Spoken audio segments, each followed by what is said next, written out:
चला, आतापर्यंतचा प्रोग्राम अतिशय सुंदर होतोय, पुढेही होणार आहे.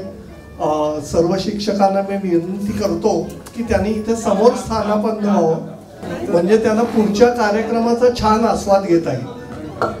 हा, ते आपण हलवू ना, इथे बसू दे. नाही, आय थिंक हे हलवूया आपण, त्यांना इथे बसूया, कम्फर्टेबल राहतील. मिलिंद केळकर, जयेश जागीरदार, मराठे, प्लीज स्थानापन्न व्हा. आपली पुढची स्क्रिप्ट आता चालू होणार आहे. मंडळी, सर्वजण आपण जमलेलो आहोत आता इथे. आपल्या शाळेच्या जुन्या आठवणी जागृत होणं हे खूप महत्त्वाचं आहे. आणि आम्ही आमचा एक छोटासा प्रयत्न आहे हा, की आम्ही एक शाळा तुमच्या पुढे उभी करतोय. त्याआधी मला एक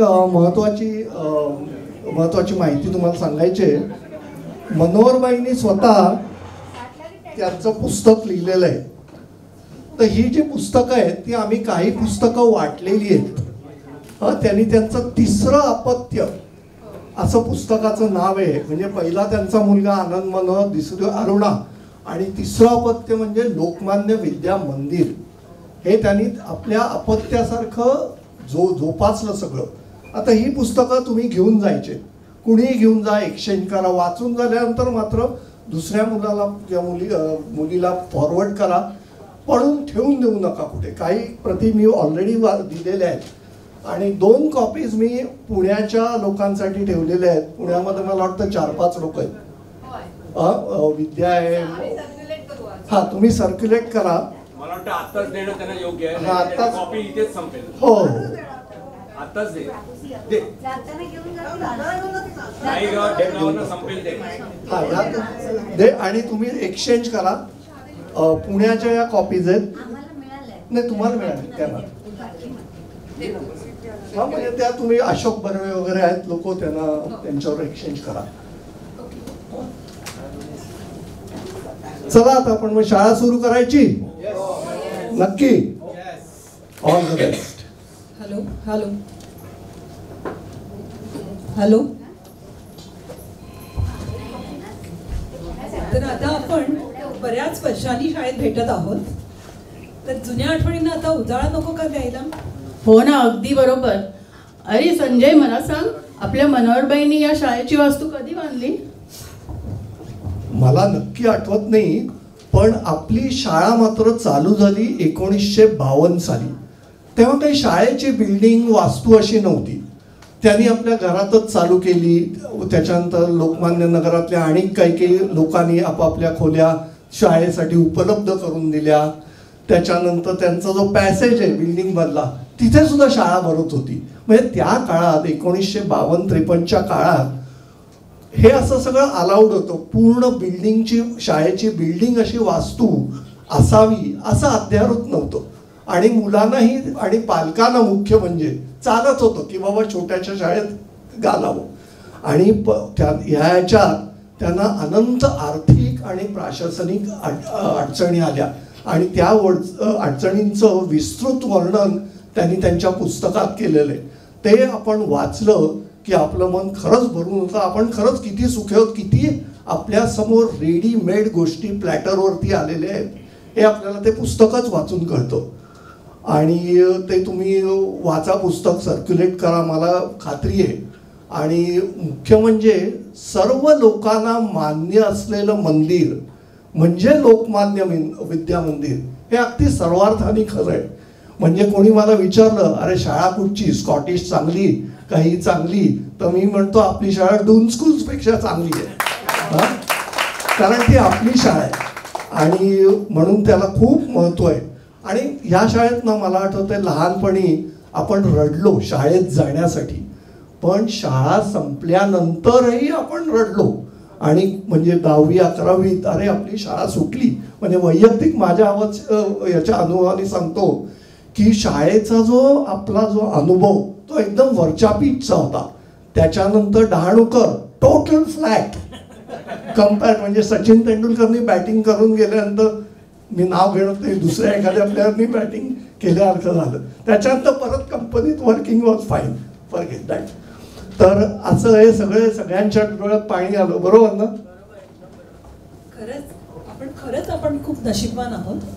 1965 सालापासूनचा काळ हा सुवर्ण काळ होता आणि सर्व आपण मराठी विद्यार्थी होतो. बहुतांश सर्वच मराठी विद्यार्थी होते. त्यामुळे सर्वांच्या घरची तसेच सामाजिक परिस्थिती खूपच मध्यम असल्या कारणाने साधी आणि सरळ होती. अभ्यासाबरोबर संस्कार ही संकल्पना सर्वच शिक्षक आचरत होते. एकदम बरोबर. याचा आपल्याला पुढील जडणघडणीत खूपच फायदा झाला. मातृदेवो भव, पितृदेवो भव आणि गुरुदेवो भव हे आपण सर्वथा अनुभवले आहे. खरं तर आपले सगळे शिक्षक आपले पालकच होते, नाही का? तू अगदी बरोबर म्हणालीस. तू आपला प्रवास योग्य होतोय ना हे आपल्या पालकांबरोबरच शिक्षकांनाही त्यांचं तेवढं श्रेय देणं योग्य आहे. म्हणजे यात मनोहरबाईंचं सटीक नेतृत्व आलं, धनुसरांचा वचक आला, पागेबाईंचं प्रेम आलं, बेलुरकरबाई आणि सरांचं प्रदीर्घ योगदान आलं. आणि बाय द वे बेलुरकरबाई आपल्या शाळेतल्या पहिल्या शिक्षिका आहेत आणि पहिल्यांदी त्यांनी विनामूल्य शिक्षण देण्याचं मान्य केलं होतं. Big hand to them. असं कोणी सध्याच्या काळात करणार नाही. डेव्हिड सरांची स्काउटची शिस्त आली तर मोडक सरांचं राष्ट्रप्रेम आलं. रेळेबाईंची शास्त्र विषय शिकवण्याची तळमळ आली. आणि पाटील सर म्हणजे काय, गणितासारखा वृक्ष विषय तर एकदम सोपा करून सांगतात. खरंच पाटील सरांचे गणित म्हणजे हा खेळ फॉर्म्युल्यांचा. आणि सावंतबाई तर शाळेच्या विद्यार्थिनीही होत्या, त्यामुळे मुलींमध्ये त्या खूपच प्रिय होत्या. त्यांचा रागही आम्ही अनुभवलेला आहे. तर कुलकर्णीबाईंना पीटी विषयात फारच रुची होती आणि जराही त्यांना ढिसाळपणा आवडायचा नाही. येस, मला आणखी एक आठवलं. येस हे मी मुद्दामून म्हणतोय. याच्यात कावलेबाईंचं इंग्लिश इंग्रजी आलं. जे इंग्लिश इंग्रजी पूर्वी काय आपलं शुद्ध तुपातलं मराठी इंग्लिश होतं, पण कावलेबाईंचं म्हणजे आपण इंग्लंडला जाऊ असं काय वाटायचं. बरं, यानंतर किती शिक्षक वृंदांची नावं घेऊ. रायकर, नाईक, दामले, फडके, देशपांडे, रेडी, साले, टेंबे, देसाई, कदम, मेडेकर या सर्व शिक्षिका, तसेच पंडित सोनावडेकर, ठाकूर असे सर्व शिक्षक यांचे मार्गदर्शन बहुमूल्य आहे. वरील यादीत ना कुणाची नावं बुद्ध्यास गाळलेली नाहीयेत, पण एखाद्या शिक्षकाचं नाव गाळलं असेल तर क्षमा करावं.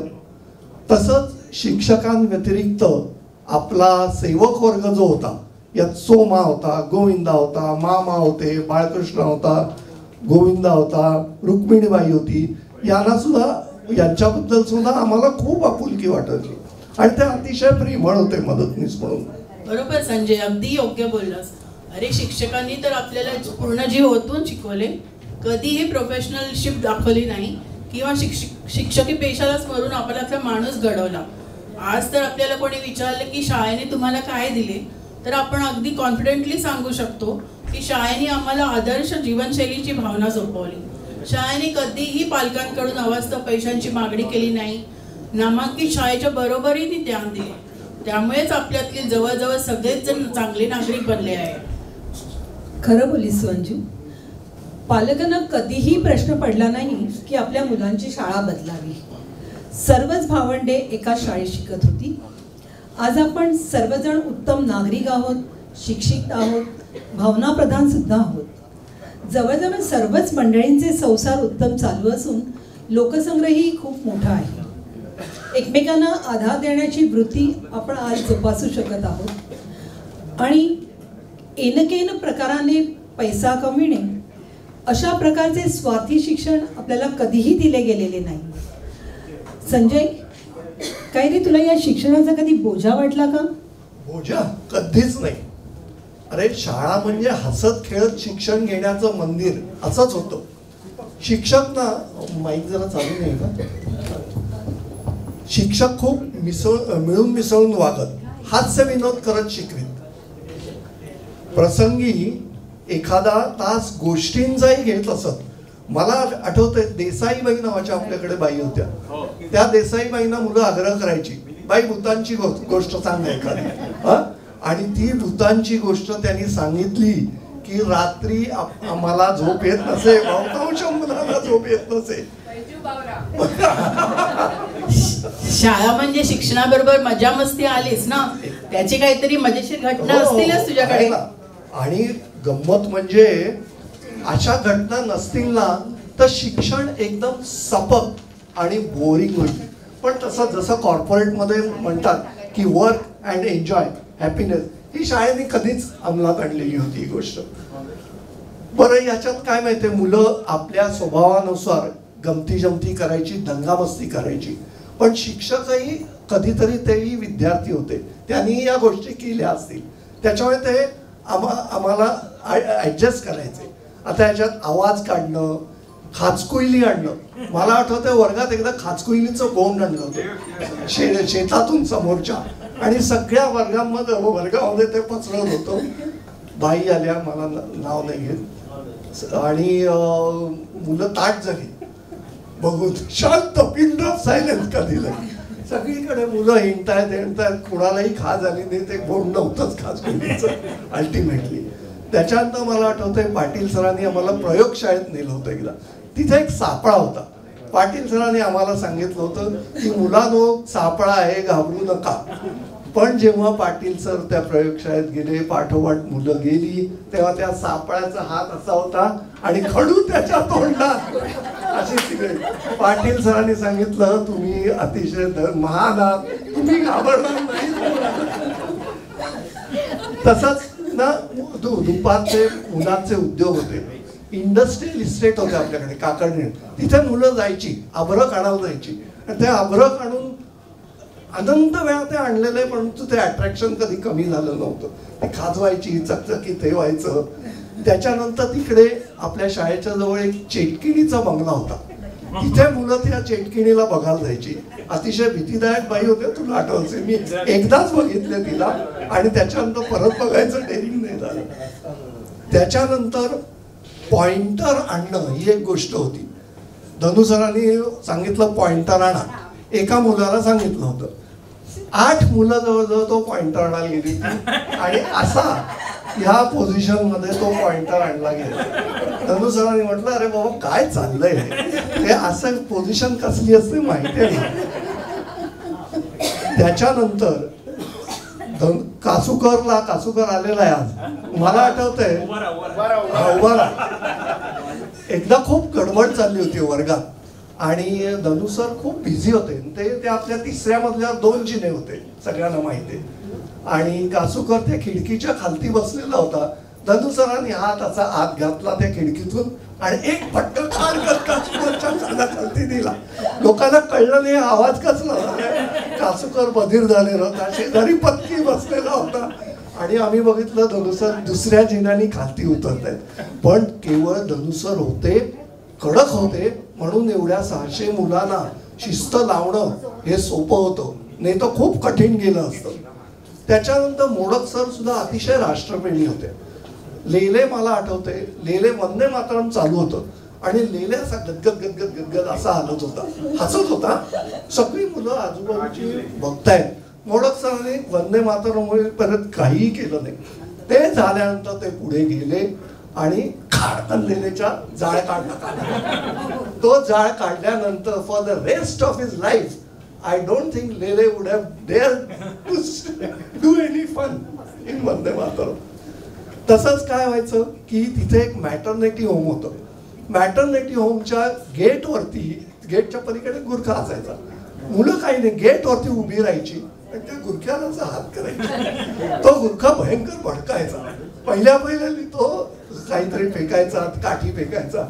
मग तो एकदा शाळेत आला, आणि मग भयंकर गडबड उडाली.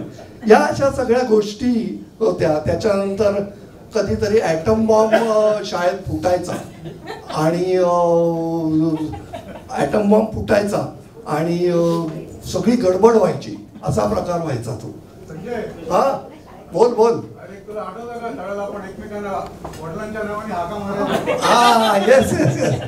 सॅमसन सॅम्युअल कासूकर, राजेंद्र बळीराम तांडे, विद्या गजानन मराठे, संजय त्रिंबक कर्वे, अंजली शशिकांत जोशी, शिरीष दिवाकर सोनवी वगैरे ही अशी सगळी मंडळी या वडिलांची नावं सुद्धा माहिती होती आणि बऱ्याच वेळा असं होतं जणू वडील शिकतायत असं वाटत. मग फोटो दळवीला पकडलो. आणि या अशा त्याच्यामुळे ना एकदम सगळा एकोपा होता. बरं, नागपंचमीचं मला आठवतंय, शाळेत कधी पहिल्यांदा सुट्टी द्यायची नाही, त्याच्यानंतर दगड यायचा शाळेला, खळलं खटक. ते खळलं खटक झालं की हरताळ सारखं व्हायचं, शाळा सुट्टी द्यायची, मुलं वाटत बघत असायची, अरे दगड कधी येतं. आणि मग शाळेने सुट्टी द्यायची हे केली. त्याच्यानंतर काय ते का पटवर्धन आहे का आपला उभा, देशपांडे बाईंनी याला गृहपाठ दिला होता आणि गृहपाठ याचा तयार नव्हता. देशपांडे बाईंनी याच्याकडे वही मागितली, हा म्हणाला घरी विसरलोय. देशपांडेनं बाईनं माहिती होता जरीवालामध्ये राहतोय, त्यांनी सांगितलं जा तू आणि जरी घरून घेऊन ये. हा माणूस गेला. त्याच्यानंतर घरी शाळेत परत आला, बेल व्हायच्या आधी 1 मिनिट, आणि काय सांगितलं कारण घराला कुलूप आहे. देशपांडे बाईंचा टोटली नाईलाज झाला आणि त्यांनी अक्षरशः नमस्कार केला, बाबा आता तुझ्यापुढे उद्या मात्र नक्की घेऊन ये, उद्यापर्यंत कुलूप उघडेल. अशा ना अनेक किस्से आहेत आणि ते अंजू सगळं सांगत बसलो ना तर अजून संध्याकाळपर्यंत बसू आपण. खरंच संजय, या सर्व गोष्टी ऐकून खूपच मजा आलेली आहे आणि आपण एखाद्या सिनेमासारख्या साऱ्या गोष्टी डोळ्यासमोर उभ्या राहिलेल्या आहेत आपल्या. आणि आपण आता शालेय जीवनात परत डोकावलं. मला एक सांग की ही परत एकत्र येण्याची कल्पना कोणाची रे? सांगतो तुला. 2016ला पहिला मेळावा आपला गंगावेरमध्ये झाला आणि त्याच्या आधी ना सगळी माहीम माटुंग्यातली मंडळी तर फ्रिक्वेंटली भेटत होती आणि जहागीरदार, पोरे, तांडेल, सोनी, सुनील पाटील, विजय हे सगळे नेहमी बोलायचे, हा चला भेटायला पाहिजे, आपल्याला भेटू, चला भेटू. आणि meeting is deferred to a next meeting, याच्यामध्ये काही नाही व्हायचं. मग शेवटी जागीरदारांनी इनिशिएटिव्ह घेतला आणि त्यांनी व्हॉट्सअप ग्रुप स्थापन केला आणि वंदना चितळेंनी तिला खूप हे केलं, पुश केला की नाही ह्या वर्षी घ्यायचं. त्याच्यामुळे डिसेंबर 2016ला आपलं पहिलं हे झालं.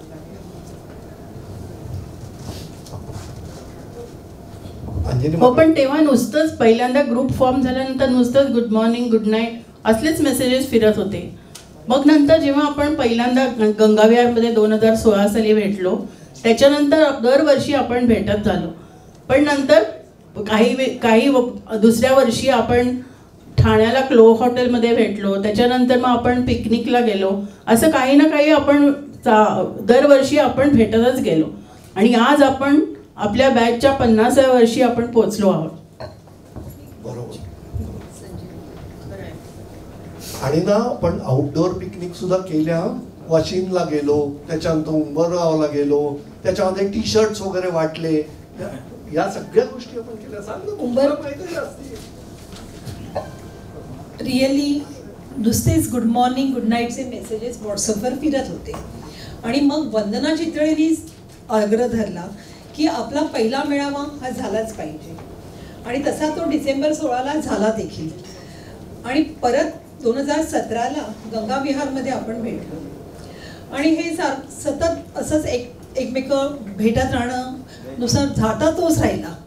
आणि त्यामुळे आपण एकदा संजय, तुला आठवतं का आपण एकदा उंबरगावला एक ओव्हरनाईट पिकनिक सुद्धा केली होती. मजा आली होती उंबरगाव, खूपच तेव्हा मजा आली होती. आणि दरवर्षी गंमत माहित आहे का, प्रत्येक जो गेट टुगेदर होतं ना ते वरच्या लेवलला जात होतं.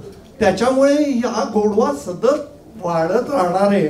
आणि आजचा हा लँडमार्क म्हणजे मार्क आहे 50वा आणि हा अतिशय चांगला होतोय याचा आपल्याला सगळ्यांनाच आनंद आहे. आणि तुम्हाला सांगतो दिवस कसे सरतात. 50 वर्ष झाली शाळा सोडून, पण मेंटली आम्हाला शाळेच्या अजून आठवणी तितक्याच जागृत आहेत. आज आपले सर्व शिक्षक आपल्याला आशीर्वाद देण्यासाठी जमलेले आहेत. आणि आता आपण हा कार्यक्रम पुढच्या कार्यक्रमाकडे वळूया. आणि पुढच्या कार्यक्रमाकडे नाही तर आपणच बोलत राहिलो तर लोक म्हणतील अरे बराच वेळ स्टेजवरती बसून राहिलेली आहे ती मंडळी, दुसऱ्यांना चान्स कधी देणार.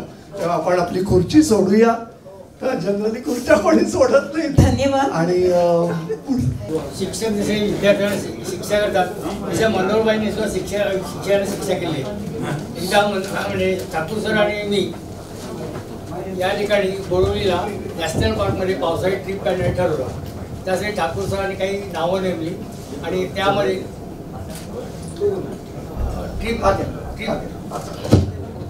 ट्रिपसाठी सर्व सकाळी मुलं जाऊन आलेली आणि बऱ्याच त्यात मुली होत्या. अर्थात पाऊस खूप पडला आणि बाईने ती ट्रिप कॅन्सल केली.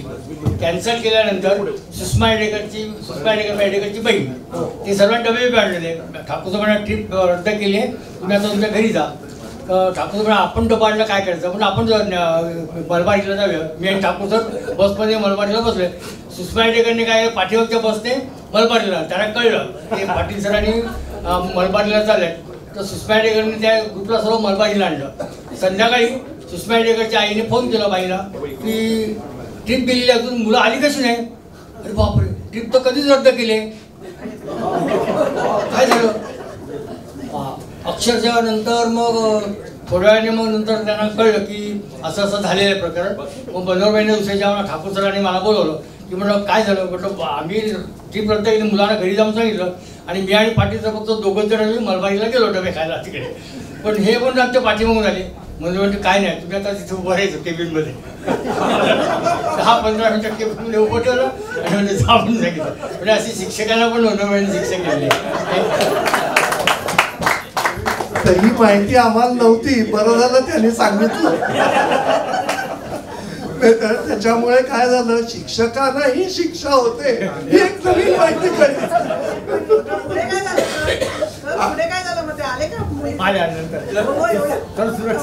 आणि गंमत म्हणजे ना आमच्या याच्यात पाटील सर म्हणजे हिरो होते. त्यांनी क्रिकेट वगैरे त्यांनी पुनीन ठाकूर सरांनी क्रिकेटसाठी खूप इनिशिएटिव्ह घेतला होता मला आठवतंय. आणि सचिन तेंडुलकरांनी मी शिकवलं होतं पण त्याचा आणि माझ्या काही वेळा जमला नाही. शेवटी माझा एक विद्यार्थी कदम म्हणून त्यांची ट्युशन पूर्ण केली. रेगेसाठी सचिन तेंडुलकरची मला ट्युशन दिली होती ओ या ठिकाणी.